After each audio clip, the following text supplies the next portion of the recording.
Welcome. Next अब बात करते हैं, लेक्चर नंबर 19 है ये। हमने प्रीवियसली काफ़ी सारे क्वाड्रिलेटरल्स के बारे में पढ़ा था और यहाँ पे हम बात करेंगे एंगल्स के बारे में। फिर हम आगे लेक्चर 20 में जाएंगे 3D फिगर्स पे। सो क्वांट प्लेलिस्ट है जनरल एप्टीट्यूड सीरीज़ की। सो लेक्चर नंबर 19 है एंगल्स। एंगल्स आपके क्या हैं, 3 या 4 तरीके से कैटेगराइज किया गया है। सो कॉम्प्लीमेंट्री एंगल सिंपल क्या होते हैं, कोई भी 90 डिग्री एंगल को अगर आप ब्रेक करो तो 2 पार्ट्स में, this is A and this is B. So A plus B is equal to 90 degree. तो A and B are complementary angles. Okay, very simple है, इक्वल टू 90 डिग्री है। तो हम नेक्स्ट बात करेंगे सप्लीमेंट्री की। हमने क्या किया है, एक पूरा एंगल जो 180 डिग्री था उसको हमने ब्रेक किया है पी एंड क्यू में। So P plus Q is equal to 180 degree. Okay, तो ये सप्लीमेंट्री है, ये कॉम्प्लीमेंट्री है। याद रखने की ट्रिक बताता हूँ आपका। कॉम्प्लीमेंट्री में आपका कहाँ से शुरू हो रहा है, अगर कभी कंफ्यूजन हो जाए, सी एंड ये है आपका एस। आपका सी छोटा है या एस, आपका सी छोटा है तो सी आपको करस्पॉन्ड कर रहा है 90 डिग्रीज के लिए और एस करस्पॉन्ड कर रहा है आपका 180 डिग्रीज के लिए। अब करस्पॉन्डिंग एंगल की बात कर लेते हैं, जो कि थोड़ा सा ट्रिकी है बट ईजी है। Corresponding means same angle. Corresponding angle में हमेशा बात आ जाती है कि सेम। देख लेते हैं कैसे। ये ए है, ये बी है, ये सी है, ये डी है। यहाँ पे भी सेम है आपका पी क्यू आर एस। तो यहाँ पे हम थोड़ा सा स्पेस ले लेते हैं। आपका A is corresponding to P, आपका B is corresponding to Q, आपका C is corresponding to R, आपका D is corresponding to S. यह आपका पूरा करस्पॉन्डिंग चल रहा है। ओके, ये सारे के सारे करस्पॉन्डिंग एंगल्स हैं। अब और ये इक्वल भी हैं, या ये इक्वल भी हैं, मतलब सेम चीज़ यहाँ पे सेम चीज़ यहाँ पे है। ओके, ये इक्वल भी हैं, तो ये चीज़ भी समझ के चलनी है, इक्वल भी हैं। अब बात करते हैं ऑल्टरनेट एंगल्स की, वो भी हम यहीं से समझ सकते हैं। ऑल्टरनेट एंगल्स या फिर कॉन्ग्रुएंट एंगल। कॉन्ग्रुएंट एंगल, सो हम इसकी बात करते हैं। ये क्या होता है, अपोजिट भी बोल सकते हैं इसको, आप याद करो अपोजिट से। आपका B के अपोजिट है D, सो ये आपका B is alternate to D। Okay, आपका A is alternate to C, ऐसे आपका P is alternate to R and Q is alternate to S। तो ये 4 कैटेगराइजेशन हमने किए जो कि अपने आप में इजी हैं, कुछ उसमें ज़्यादा हार्ड नहीं है। सो कॉम्प्लीमेंट्री में C आता है तो वो छोटा, A plus B equal to 90। Supplementary angles means दोनों का सम होगा 180 क्योंकि S आता है। फिर आपका आ गया corresponding angle means same angle, तो जो ये लाइन के ऊपर एंगल है वही उन्हीं के ही सेम पैरेलल मैच करते हुए नीचे भी होंगे।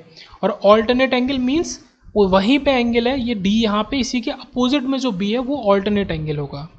ओके, तो अब बढ़ते हैं आगे। तो आगे देखते हैं, अब नेक्स्ट टॉपिक है हमारा इंटीरियर एंड एक्सटीरियर एंगल्स। सो एक ट्राइंगल को कंसिडर करते हैं, उसके अकॉर्डिंग देखते हैं interior and exterior angle. Interior angle क्या है कि एक साइड के लिए होगा, अगर ये ए है तो ए के लिए 60 डिग्री है क्योंकि इक्विलेटरल ट्राइंगल है। सो एक्सटीरियर एंगल क्या होगा, हम साइड को एक्सटेंड करेंगे, इस वाली साइड को, ओके, ए बी को। और ये जो बाहर का एंगल होगा हमारा 60 के अलावा टोटल तो होगा, किसी भी प्लेन लाइन पर टोटल एंगल आपका 180 डिग्री होता है। So this is 120 degree. So this is the exterior angle for A. Exterior for A, and this is interior angle for A. Similarly ये आपका exterior है B के लिए एंगल ये, और ये आपका इंटीरियर एंगल है B के लिए।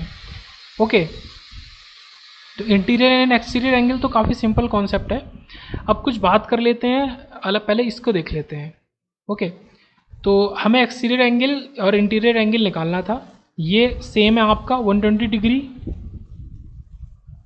एक्सटीरियर एंड 60 आपका इंटीरियर। हम अगर स्क्वायर के लिए बात करेंगे तो आपका सेम होगा एक्सटीरियर इंटीरियर, क्योंकि ये 90 है तो 180 degree minus 90 degree is already 90। हम बात करते हैं पेंटागन के लिए। पेंटागन का इंटीरियर एंगल होता है 108 डिग्री, ये याद रखने वाली बात है, मैं इसको इसीलिए हाईलाइट कर रहा हूँ इससे। और एक्सटीरियर एंगल होगा 72 डिग्रीज। सिमिलरली हमारा हेक्सागन के लिए 120 डिग्री हमने देखा है। सो ये जो बचा हुआ बाहर का एंगल होगा ये हमारा कितना बचा है, 60 डिग्रीज।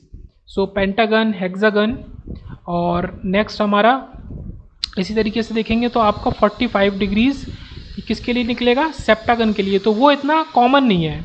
ओके, तो ये हमारे 4 कॉमन शेप्स हैं, ट्राइंगल, स्क्वायर, पेंटागन, हेक्सागन।